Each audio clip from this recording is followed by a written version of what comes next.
In this video, I'm talking about 12 college financial planning tips for parents. Hey, if you're new here, be sure to hit the subscribe button, and the links to everything that we mentioned in this video you can find in the description box below. So let's jump right in. Paying for college is expensive, which is why college financial planning should really begin as soon as each child is born. But let's be honest, sometimes life gets in the way, and before you know it, college is right around the corner, and you haven't done as much college financial planning as you would have liked. And guess what? You're not alone.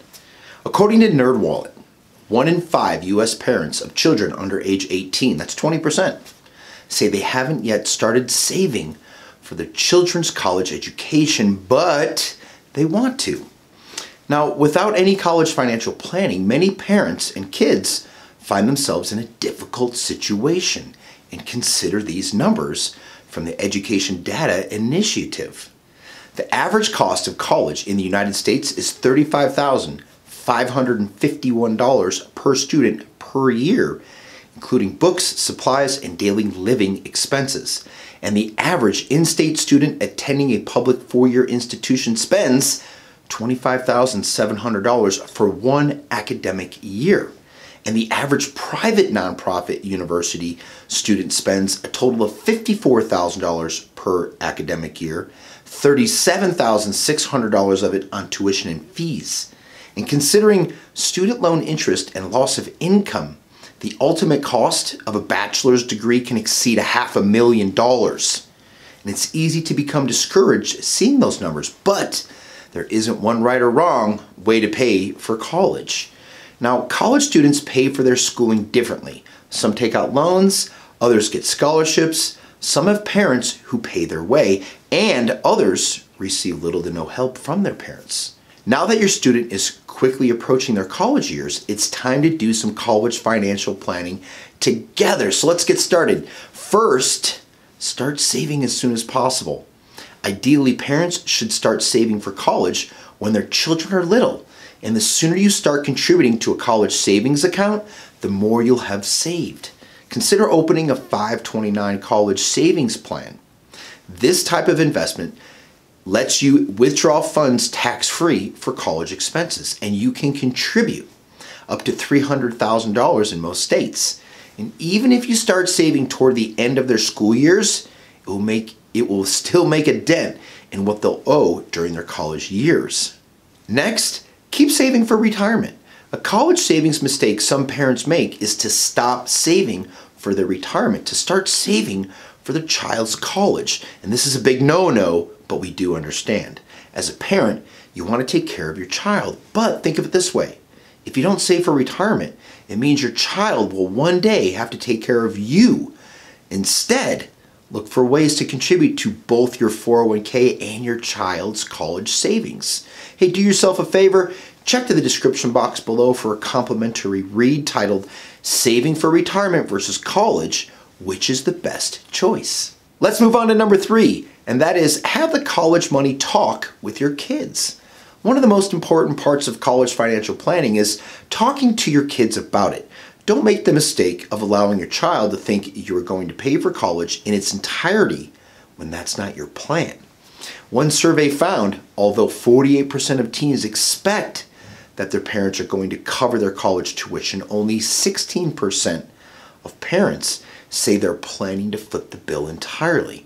Now, we realize it is an awkward conversation to have, but it is a must-do for college financial planning purposes. So talk to your kids about how much you're willing to contribute and what you can and can't afford. For example, you don't want to take your child on a college tour to visit schools that are well out of your price range unless you've made it clear you can't afford it. And they can only go if they pay their own way or they get a scholarship or some type of aid. Do yourself a favor, check the description box below for a complimentary read titled Reality Check. Why do you need to talk to your child about paying for college? Let's move on to number 4. That is, talk to your kids about their financial responsibility. While you're speaking to your kids about what you are willing to contribute to their college expenses, it's a good time to talk about your expectations of them. Marie O'Malley, Senior Director of Consumer Research at Sallie Mae, says this: still only 7 to 10% of families have had a conversation with their teenager who's going to college in the next 1 to 4 years about the fact that the child has some responsibility. For example, are you expecting your child to pay for any college extracurriculars, such as Greek life, spring break trips, or studying abroad? If you're paying tuition, will your child be responsible for paying for room and board? Are you providing your child with an allowance during college? What will you expect him or her to use this money for, like gas, groceries, entertainment? Number 5, it's important to know the true cost of college. The price of college lists in its brochure is seldom what a student pays to attend. These are ballpark figures. In contrast, the net price calculator allows students to enter specific information about themselves to discover a closer approximate cost. And any college that participates in federal financial aid programs is required to have a net price calculator on their website.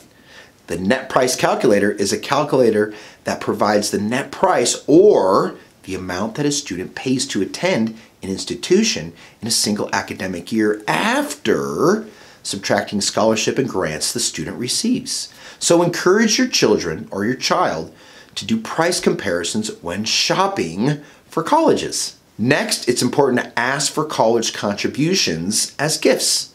Throughout the high school years, ask family members to give college contributions as gifts for birthdays, holidays, and graduation.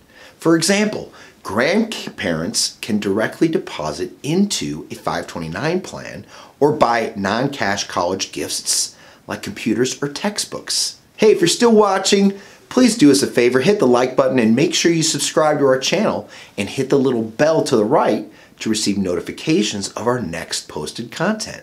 Number 7, be sure to avoid paying for college from your 401k. You may be tempted to withdraw from your 401k to pay for college, and the problem with this is that depending on your age, you may be hit with an early withdrawal penalty. In addition, you limit the growth of your retirement assets and may find yourself lacking what you need during retirement.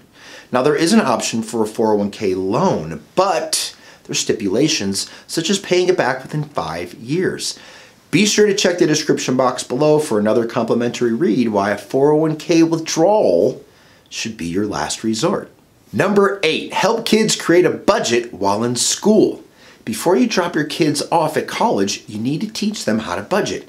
You don't want them to blow through their college savings account in their first semester eating out and buying things online. So, go over what they're responsible for paying each month so that you can save accurately. Number 9, explain the ins and outs of student loans. When the time comes to fill out the FAFSA, do it with your child. Don't simply fill it out for yourself. Number 9, explain the ins and outs of student loans. When the time comes to fill out the FAFSA, do it with your child. Don't simply fill it out yourself. Walk your child through the loan process and explain what everything means. If your child will be expected to pay back the loans independently, he or she needs a good understanding of what these types of loan repayments will look like. For example, how much each month, for how many years, and how interest accrues. Number 10, encourage kids to work part-time. Be sure to encourage your kids to work part-time to help cover college costs. It's actually proven to be beneficial and not just financially. CNBC reports not only can a side gig help pay for college costs, but students working up to 15 hours a week are more focused in class as well, resulting in higher GPAs than students who don't work at all. Don't worry, they won't be the only kid working. Almost 70% of college students work while taking college courses. Number 11, calculate your new budget. Take into consideration what your new budget will look like. For instance, if your child is in college, you will no longer pay for as many groceries at home or sports. Can you take the money you would use to pay for things while your child was living at home to help pay for college expenses? And number 12, be sure to speak to a financial advisor. It's always a good idea to speak with your financial advisor about suggestions for paying for college. They'll help you strategize withdrawals and making college financial planning less stressful. That's it for today, everybody. Thanks for watching all the way to the end. If you found this content valuable, please share it with the people that you love, trust, and respect, and check back with us soon for our next posted content.